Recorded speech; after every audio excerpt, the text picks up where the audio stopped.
Best varicose veins చికిత్సనే పొందండి. నొప్పి లేని చికిత్స కోసం సంప్రదించండి ఎబిస్ హాస్పిటల్. గురుగారు నమస్కారం. గురుగారు ఓం శ్రీ మహాగణాధిపతయే నమః. ఇలాగే మాకు తెలియక రకరకాల తప్పులు చేస్తూ ఉంటాం గురుగారు. అందులో నేను ఈ రోజు మాట్లాడదలుచుకుంది మా వ్యూవర్స్ తరపు నుంచి, మేము చాలా మొక్కులు మొక్కుతూ ఉంటాము. కొన్ని విషయాల్లో, కొన్ని సందర్భాల్లో, కొన్ని తెలుసో తెలియకో మర్చిపోతూ ఉంటాం గురుగారు. మొక్కులు పిల్లల విషయంలో కానీ, జాబ్ పరంగా కానీ, ఇల్లు కట్టుకునే విషయం, ఇలా రకరకాల సందర్భాల్లో మొక్కుతాము, మర్చిపోతూ ఉంటాం. అది తెలుసో తెలియకో చేస్తూ ఉంటాం గురుగారు. సో దానికి మేము ఏమైనా పరిహారాలు పాటిస్తే అలా దానికి విముక్తి ఉంటుంది అంటారా? ఏమైనా చేసి అదే మొక్కు మర్చిపోతూ ఉంటాం గురుగారు కొన్నిసార్లు. మరి దాన్ని ఏ విధంగా సాల్వ్ చేసుకోవచ్చు? మేము కొన్నిసార్లు ఏంటంటే అది గుర్తు చేస్తూ ఉంటుంది, అయ్యో మీరు ఏదో మొక్కారు బట్ అది గుర్తు లేదు, మీరు చెయ్యాలి, దానివల్ల మాకు అంతా నెగిటివ్ జరిగిపోతుందనే భయం కూడా మాలో కలుగుతూ ఉంటుంది గురుగారు. సో వీటన్నిటికీ మాకు ఒక మంచి సొల్యూషన్ కానీ, ఏమైనా పరిహారం కానీ, ఇది చేయండి లేకపోతే మొక్కుని ఏం చేయాలి అంటారు గురుగారు? ముందు మొక్కు అనేటువంటిది మొక్కు కూడా మానేయండి. అయ్యో దేవుడికి ఏం సమర్పించకూడదా గురుగారు? ముందు భగవంతుడు ఎప్పుడు భగవంతుడే అనేటువంటి విషయాన్ని గుర్తుపెట్టుకోండి. మనలాగా మనిషి కాదు. మనం ఏదో మొక్కుకున్నాం కాబట్టి ఆ మొక్కు తీర్చలేదు కాబట్టి మనల్ని కష్టాలు పెడుతున్నాడు, మనకి ఇబ్బందులు పెడుతున్నాడు అని చెప్పుకోవడానికి ఆయన ఏమి మనిషి కాదు, భగవంతుడే. ఆయనకి కూడా తెలుసు మొక్కు ఎవరు మొక్కుకుంటే అది మొక్కు అవుతుంది, ఎవరు మొక్కుకుంటే అది మొక్కు కాదు, సంబంధము లేదు అనేటువంటి విషయం భగవంతుడు కూడా తెలుసు. అదేంటండి ఏది మాట్లాడినా రటమతంగా తికమక్క సమాధానం చెప్తూ ఉంటారు మీరు. ఎప్పుడు కూడా అమ్మా జీవితంలో మన తల్లి తండ్రి ఉండగా మనం పెద్దవాళ్ళం అవుతామా? వాళ్ళు ఉన్నన్ని రోజులు వాళ్ళు పెద్దవాళ్ళం కాదు కదా. అది ఎలా అయితే ఉంటుందో ధర్మ నియమానుసారము మన పెద్దవాళ్ళు ఉన్నంత కాలము వాళ్ళ అనుమతి లేకుండా మనం ఎలాంటి మొక్కు మొక్కుకోకూడదు. అసలు అది మొక్కే కాదు. ఇంకా ఎందువల్లంటే నువ్వు మొక్కుకున్నావు అంటే నీకు జ్యేష్ఠత్వం వచ్చినట్టేగా, నీకంటే నీకు పెద్దరికం వచ్చినట్టేగా.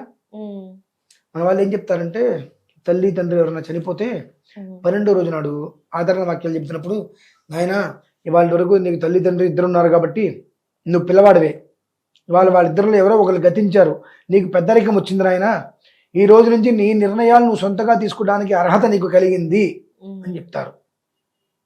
అంటే వారు ఉన్నంతకాలము కూడా మన సొంత నిర్ణయాలు మనం అర్హత తీసుకోవడానికి. ఇటువంటివి అంటే ఇలాంటివి అంటే ఇవి దైవ సంబంధీకృతమైనటువంటివి. నీకు ఉద్యోగం ఉంది, అదే అదే విషయం వేరు. దైవకృతమైనటువంటి విషయాలలో పెద్దల కన్నా పెద్దరికాన్ని తీసుకునేటువంటి స్థితిలో ఆలయానికి వెళ్ళాం. మీ గోత్రం ఏంటనగానే మనం ఏం చెప్తాము? నా గోత్రం, నా పేరు చెప్తాం. అసలు ముందు ఎక్కడా గోత్రనామాలు చెప్పకూడదు. అది ఇంకొక వీడియో చేద్దాం తర్వాత. తప్పకుండా. ఒకవేళ అడిగారన్నప్పుడు మన పెద్దవాళ్ళు ఉన్నప్పుడు మన గోత్రం చెప్పి వాళ్ళ పేర్లు చెప్పాలి. వాళ్ళ పేర్లు చెప్పి సహకుటుంబానా మనం అనాలి. మనం మన పేరు చెప్పి మన పిల్లలు చెప్పి సహకుటుంబానం అంటాం. వాళ్ళ నుంచి మనం వచ్చామా, మన నుంచి వాళ్ళు వచ్చారా? వాళ్ళ నుంచి. ఈ థియరీలు మనం తెలుసుకోవాలి ప్రధానంగా. అసలు గోత్రమే నేను యాక్సెప్ట్ చేయను దేవాలయంలో చెప్పడానికి, చెప్పవలసి వచ్చింది. అనాదిగా వస్తుంది కాబట్టి గోత్రం చెప్పి తల్లిదండ్రి పేరు చెప్పి సహకుటుంబానం. నా గోత్రం, నా పేరు, నా భార్య పేరు, నా పిల్లల పేరు సహకుటుంబానం అంటే నా నుంచి వాళ్ళు వచ్చారా, వాళ్ళ నుంచి నేను వచ్చానా? ఈ చిన్న లాజిక్ తెలియాలి. సో ఇలాగే మన పెద్దలు ఉన్నంత కాలము కూడా ఎలాంటి మొక్కులు మనం మొక్కుకోవడానికి అర్హత లేదు. మొక్కుకున్నా అసలు మొక్కులే కాదు. కానీ మనము ఎంత దారుణంగా బ్రతుకుతున్నాము అంటే మూఢభక్తిలో బ్రతుకుతున్నాం. భక్తి ఉండాలి. మూఢభక్తి, అంధభక్తి పనికిరాదండి. అంటే గురుగారు ఏ విధంగా? గుడ్డిగా నమ్మడం మూఢభక్తి. ఇది చేయకపోతే మనకేదో పాపం తగిలేస్తుంది, లేదంటే నేను ఈ మొక్కు మొక్కుకున్నాను, ఈ మొక్కు నేను తీర్చలేదు కాబట్టి నాకు ఎదురు దెబ్బ తగిలింది, నాకు ఉద్యోగం రాలేదు, ఇటువంటివన్నీ. సర్వకాల సర్వావస్థల యందు కూడా ఆయన అందరి క్షేమాన్ని కోరేటువంటి భగవంతుడు ఇంత భూమి మీద ఇన్ని కోట్ల మంది జనాలలో వీడే నాకు మొక్కుకున్నాడు, మొక్కు తీర్చడానికి వీడినే వెలిపెట్టి నొక్కుందామని ఆయన చూస్తారా? ఎంతమ్మా, భూమి ఎంత, ప్రపంచం ఎంత, జగత్ ఎంత, అందులో మన హైదరాబాద్ ఎంత, మన మన ఊరు ఎంత, మన గ్రామం ఎంత, మన ఏరియా ఎంత, మన బజార్ ఎంత, మన ఇల్లు ఎంత, అందులో మనం ఎంత, చీమ తలకాయ ఎంత కూడా ఉండదు. ఇటువంటి మనల్ని ఆయన భక్తు దెంబడి చూస్తాడు ఎక్కడున్నాడని చెప్పి ఆ భయాన్ని వదిలేయాలి ముందు. భయమే మనిషిని సగం చంపేస్తుంది. ఇప్పుడు మీ ఇంట్లో మీరు అర్ధరాత్రి పూట కూడా లైట్ లేకుండా తిరిగేస్తారు. నేను ఏదో ఒకరోజు సాయంత్రం టైంలో 6:30, 7 గంటలకు మీ ఇంటికి వచ్చా, ఏదో మాట్లాడుతున్నా, మీరు ఏదో పని చేసుకుంటూ పిన్ మిషను ఏదో సూది పెట్టేదో చేసుకుంటున్నారు అదే టైంలో అనుకుందాం.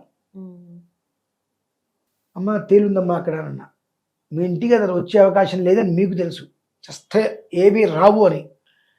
కరెంటు పోయింది, మీరు ఏదో దీపం వెలిగించడం కోసమో దేనికనో సంథింగ్ ఆ సూది ఆ టేబుల్ మీద పెట్టి కిందకి దిగబోయారు. ఆ టేబుల్ మీద పెట్టిన సూది కిందకి జారింది, కాలు పెడితే కానీ కాలు గుచ్చుకుంది సూది. మీరు విదిలించారు, అమ్మ అన్నారు. ఏం కుట్టిందంటారు మీరు? ఏం కుట్టిందంటారు? సూది గుచ్చుకుంది అనుకుంటారా? తేలుందని చెప్పా కదా, తేలు కుట్టింది అనుకుంటారా? తేలు అంటే మీ ఇంట్లోకి తేలు రాదని తెలుసు, కానీ గుచ్చుకునేటప్పుడు కాలు విదిలిస్తారు. కరెంట్ వస్తుంది, తర్వాత చూస్తే అక్కడ ఏం కనిపించదు, ఇక్కడ మాత్రం రక్తం వస్తూ ఉంటుంది, అంటే తేలు కుట్టేసింది. ఆ భయం మనిషి చనిపోయిన తర్వాత తీసుకెళ్తుంది కదా. మూఢ భక్తి అంటే అదేనమ్మా. మూఢభక్తిలోనే బ్రతుకుతున్నాం 100%. అది బంధు నుంచి బయటికి రావడం. భక్తి ఉండాలి. మూఢభక్తి ఎప్పుడు అనర్థానికి హేతువు. అటువంటి దాంట్లో మనం ఉండకూడదు ఎప్పుడు కూడా, అందులోంచి బయటికి రావాలి. మరి భక్తి అంటే గురుగారు, భగవంతుడు నీకు నమస్కారం చేస్తున్నా, నాకు ఇది చెయ్యాలనేటువంటి సంకల్పం ఉంది, ఏ కారణం చేత నేను చేయలేకపోతున్నా, అది నువ్వు నెరవేర్చుకో. అంటే మనం నమస్కారం చేసి మన పని మనం చేసుకోవటం. అంటే ఇప్పుడు దీపారాధన వెలిగిస్తాం, దానికి ఒక చిన్ని అడ్డం పెట్టి, చున్నీ ఉంటుంది, దానికి అడ్డం పెట్టి చిమ్ని అది అడ్డం పెట్టి ఫ్యాన్ కింద నుంచి తీసుకెళ్ళిన దానికేం కాదు, కాస్త అటు ఇటు ఊగిసలాడుతుంది ఉంటుంది. అదే ఏం అడ్డం పెట్టుకుంటా, నేను దీపారాధన వెలిగించాను, నా ధర్మము, దాన్ని కాపాడుకోవాల్సిన ధర్మం నీదే ఫ్యాన్ కింద తీసుకెళ్తే. అంటే ఏంటంటే మనకు భక్తి ఉండాలి. మూఢభక్తి, అంధభక్తి అనేటువంటిది జీవితం సర్వనాశనానికే మూలం. అదే అంటున్నానమ్మా, నేను అనకూడదు కానీ కోపాలు వస్తాయి. కిందసారి ఒకరికి ఇలానే నేను మాట్లాడినందుకు కోపాలు వచ్చి కొన్ని వ్యంగ్య పదాలు రాశాడు. నెత్తిని నాలుగేసుకొడతానని చెప్పా, ఒకటే మాట. మీరు తిరుపతి వెళ్తారు కదా, గుండు చేయించుకుంటే మళ్ళీ వెంట్రుకలు రావు అంటే మీరు గుండు చేయించుకుంటారా? అస్సలు చేయించుకోరు. ఇదే మరి ముఖ్యమైనదండి, తప్పు. నేను అదే అంటున్నా, కొండ మీదకి వెళ్ళి పెరిగేదే కాబట్టి జుట్టు నేను మొక్కిచ్చేసి అంటాం. మీరు గుండు మొత్తం చేయించుకుంటే ఒక్క వెంట్రుక మొలబోదని చెప్పండి, ఒక్కడు గుండు చేయించుకుంటారు. ఇది చేసే కాబట్టి అది చేయకపోతే భయం ఏమన్నా అవుతుందేమో అని చెప్పి. భగవంతుడేమో అడుగడుగునా నీకు అనర్థాలు తీసుకోవడానికి ఆయన ఏమో కారకుడు కాదు. నువ్వు చేసుకునేటువంటి దుష్కృతాల వల్లనే, సుకృతాల వల్లనే నువ్వు మంచి చెడు అనుభవిస్తున్నావు. ఇంకా దీనికి సంబంధించి ఒకవేళ మనం ఎంత చెప్పినప్పటికీ కూడా అందులో ఉండే వాళ్ళు అందులోనే ఉంటారు. వాళ్ళకి ముడుపులు కట్టేసేసి అవి ఏం చేయాలో తెలియక, దేనికి కట్టాలో తెలియక ఉంటారు కదండి. ఏదైనా దేవాలయంలో హోమాలు చేస్తున్నప్పుడు, ప్రతిష్టలు జరుగుతున్నప్పుడు ఆ ముడుపు తీసుకెళ్ళమనండి. ఆ ముడుపు ఓపెన్ చేయంగా లోపల పెట్టిన పదార్థం మొత్తం పిండి అయిపోయి పురుగులు పట్టి ఉంటుంది. మనం తింటామా? కానీ భగవంతుడికి వాళ్ళు చూస్తే మాత్రం అది వేసేస్తాం. కనీసం ఏం చేస్తారంటే ఆ పాపం తగలకుండా ఉండాలంటే ఆ ముడుపు ఓపెన్ చేయకూడదు కదండి. ముడుపు కట్టిన తర్వాత మహాపాపం కదండి. ఓ నీ అఘాయిత్యంగా నువ్వు దేనికి కట్టావో గుర్తులేదు, ఏం కట్టావో గుర్తులేదు. ఆ లోపల కట్టినవన్నీ పాడైపోయి పురుగు పట్టి చినిగిపోయి నాశనానికి వచ్చి దులుపుతుంటే దుమ్ము పడుతుంటే కింద నుంచి అదే అగ్నిహోత్రంలో వేస్తాను అని అంటే అందులో ఉండేటువంటి జీవాలు చచ్చిపోయి నీకు ఇంకెంత పాపం వస్తుంది. అంటే ముడుపు విప్పతీసి జల్లిలో వేసుకొని జల్లితే ఆ పిండి కింద పడుతుంది, పురుగులు ఆగిపోయి. అందులో మళ్ళీ అన్ని బియ్యమో ఒడ్లో కలుపుకొని ఆ వస్త్రం దులిపి ఆ వస్త్రానికి ఇంకొక వస్త్రాన్ని కలిపి అగ్నిహోత్రంలో వేసి తక్షణంలో అది భస్మం అయిపోతుంది. ఇంకా కొన్ని ముక్కలు ఏవో ఉన్నాయి నీకు, అవి తెలియట్లా, ఏవో వెంటాడుతున్నాయని భయంగా ఉంది. ఒక శ్రవణ నక్షత్రం రోజు చూసుకో. నెలకి ప్రతి నెల శ్రవణ నక్షత్రం 23వ తారీఖు వస్తుంది మనకు. అలా ప్రతి నెల ఒక శ్రవణ నక్షత్రం చూసుకో. ప్రతి నెల శ్రవణ నక్షత్రం. నక్షత్రం చూసుకో. ఆ శ్రవణ నక్షత్రం రోజు నాడు తిరుమల శ్రీవారి మెట్టు, అలిపిరి కాదు, శ్రీవారి మెట్టు కొండెక్కి ఎదురు నీ పాపాలన్నీ పోతాయి. శ్రవణ నక్షత్రం రోజు కొండకి దర్శనం చేసావా చేయలేదా కాదు, శ్రవణ నక్షత్రం రోజు నాడు కొండ మీద నిద్ర చేయి. శ్రవణ నక్షత్రం రోజు నాడు కొండ మీద నిద్ర చేయి, నీకు పట్టినటువంటి పీడ వెరగడైపోతుంది. అది మాత్రం నేను ఖచ్చితంగా చెప్తా. ఎప్పుడైనా శ్రవణ నక్షత్రం రోజు నాడు చేయగలిగితే నీ ఎంత అదృష్టవంతుడు ఇంకా ఉండడు. ఎందుకంటే ఇటువంటి వాటి నుంచి బయటపడిపోతావు. ఇక తర్వాత మళ్ళీ ఇటువంటి అకృత్యాలు చేయొద్దు. నేను మొక్కుకుంటా ఇవన్నీ. నీకు ఎప్పుడైనా స్వయంవారు చూడాలనిపించింది, తిరుపతి వెళ్ళాలనిపించింది, ఎవరికి చెప్పాల్సిన అవసరం లేదు. హాయిగా ఒక శ్రవణ నక్షత్రం వెళ్ళిపో, మెట్లెక్కే శ్రీవారి మెట్టు. దర్శనం అయిందా లేదా నీకెందుకు, శ్రీవారి మెట్టది ఎక్కేసేయాలి. మెట్టెక్కి కొండ మీద నిద్ర చేయి. నీకు టైం ఉంటే ఇంకో రోజు ఉంటే దర్శనం చేసుకో, నీకు టైం లేదు నిద్ర చేయి. ఆ అనుభవం నీకు స్వయంవారు స్వప్న సాక్షాత్కారంలో నీకు కనిపించేస్తాడు. అది మాత్రం నేను ఖచ్చితంగా చెప్తానమ్మా. ఇది గుర్తుపెట్టుకోవాలి ప్రతి మనిషి.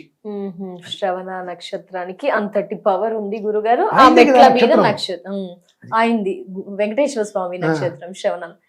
తప్పకుండా గురుగారు, ధన్యవాదాలు గురుగారు, నమస్కారం.